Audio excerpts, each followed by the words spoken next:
بسم اللہ الرحمن الرحیم۔ السلام علیکم۔ آج جو سپریم کورٹ میں ہوا، مفتی سعید صاحب نے ایک بیان الفی جمع کروائی جس میں موقف اختیار کیا گیا کہ عمران خان صاحب نے جو تیسری شادی تھی، تیسرا نکاح تھا، وہ عدت کے درمیان میں کیا، مطلب عدت پوری نہیں ہوئی تھی تو انہوں نے نکاح کر لیا، اور اس کے لیے کافی اپنی طرف سے عجیب قسم کی طویلات دی ہیں، عجیب قسم کے ان پہ بہانے بنائے۔ لیکن اصل چیز یہ ہے کہ کسی بھی انسان کے نکاح کو اس طرح ڈسکس کرنا، اور وہ انسان اس قدر ملک کا مقبول ترین لیڈر ہو، اس کو ڈسکس کرنا، یہ گھٹیا ترین حرکت ہے۔ اور یہ عمران خان صاحب کے خلاف جتنی بھی ان کے خلاف جو پروپیگنڈا کیا گیا، یہ سب سے گھٹیا تھا۔ یہاں پر ایک بات میں کہنا چاہوں کہ عمران خان صاحب کی عدت کو مسئلہ بنانے والے اصل میں خود اپنی عدت کی وجہ سے پریشان ہیں۔ جنہوں نے عمران خان صاحب کی عدت کو مسئلہ بنایا، ان کی اصل میں اپنی عدت خطرے میں پڑی ہوئی ہے، اور وہ اپنی اس عدت کو بچانے کے لیے ہر الٹا سیدھا کام کر رہے ہیں جو کہ نہیں کرنا چاہیے تھا۔ اصل میں اب رجیم چینج کے بعد جو 1 سال کی حکومت تھی، اس میں ایک تو جو عوام کا ستیہ ناش ہوا وہ تو ہوا ہی ہوا، جو سفید پوش طبقہ تھا وہ جس طرح ننگا ہوا، جس طرح ایکسپوز ہوا، اس سے ڈبل یہ جو 1 سالہ حکومت تھی، اور اس ملک کے جتنے بھی سٹیک ہولڈر تھے اور جو اپنے آپ کو اس ملک کا کنگ سمجھتے تھے، وہ سارے کے سارے ننگے ہو گئے۔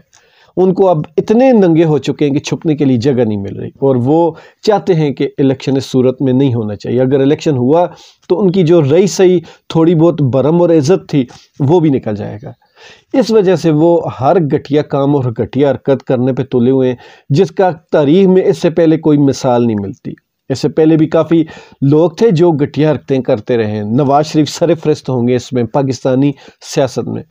لیکن یہ جو ہو رہا ہے کہ اسلامی چیزوں کو بھی آپ ڈسکس کر رہے ہیں، اس حساب سے اگر بات آئے گی تو ہماری ایک پارٹی، مطلب پارٹی کیا، نواز شریف کی بیٹی بھی ایک پارٹی کی سربراہ ہیں، تو باتیں ان تک آئیں گی۔ جب باتیں ان تک آئیں گی تو پھر یہ لوگ کہیں گے کہ یہ بہو بیٹیوں کا خیال نہیں رکھتے۔ حالانکہ بہو بیٹیوں کا خیال نہ رہنے کا تانا نون لیگ کبھی دے ہی نہیں سکتی۔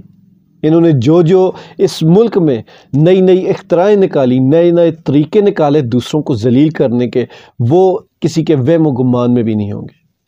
اب یہی دیکھ لیں کہ مریم صاحب اپنے چچا کے ساتھ بیٹھ کر، مطلب چچا قابل احترام ہوتے ہیں، چچا کے ساتھ بیٹھ کر پریس کانفرنس میں کہہ رہی کہ میرے پاس بہت سارے ایسے لوگوں کی ویڈیوز ہیں جو کہ سٹنگ آفیسرز ہیں، اور اگر وہ ویڈیوز باہر آ جائے تو ملک میں قیامت آ جائے گی۔ تو ایسی جو بیٹی ہو وہ اس طرح اپنے چچا کے ساتھ بیٹھ کر بات کرے، تو آپ خود اندازہ لگا لیں کہ ان کی تربیت کا اور ان کی عزت کا معیار کیا ہے۔ اب آتے ہیں ان مولوی صاحب کی طرف۔ ان مولوی صاحب نے جو جاوید چودھری کے پروگرام میں ایک انٹرویو ٹائپ کا جو پروگرام تھا، اس میں انہوں نے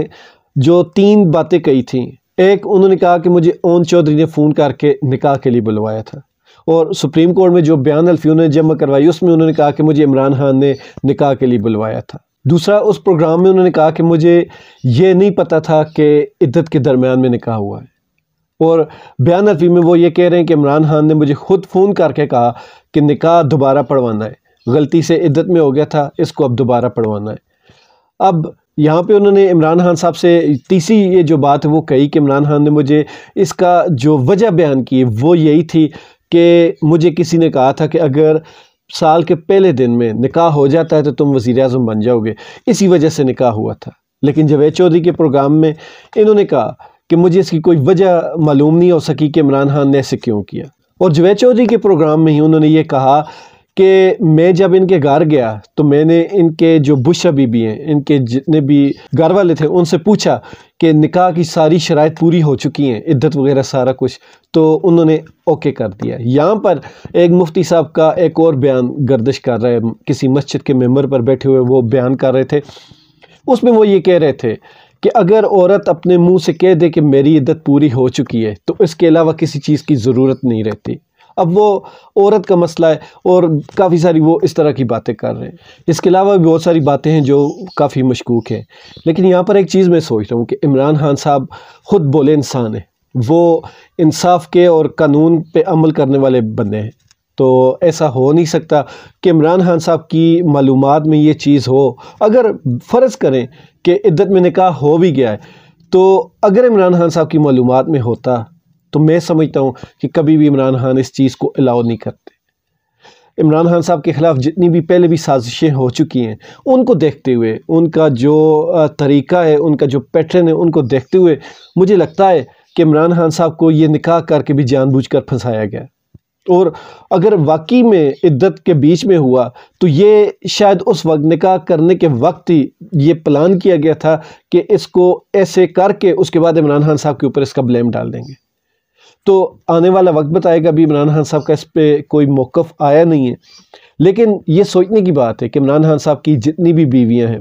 ان سب کو ہی ٹرول کیا گیا۔ ان میں سے جو درمیان والی بیوی ہے وہ تو تھی نون لیگ کی پلانٹڈ، اور جس طرح طلاق کے بعد انہوں نے عمران خان صاحب کے اوپر الزامات لگائے جو کہ ان کو اسلامی طریقے سے اور اخلاقی طور پر بالکل نہیں لگانے چاہیے تھے، لیکن انہوں نے پھر بھی اپنی بہت زیادہ گندی زبان استعمال کی۔ اور یہی سوچنے والی بات ہے کہ عمران خان صاحب نے کبھی بھی کسی کی بیوی کے بارے میں، کسی کی بہن بیٹی کے بارے میں کوئی بات نہیں کی، لیکن عمران خان صاحب کے خود کے بارے میں یہ ساری چیزیں ہو رہی ہیں۔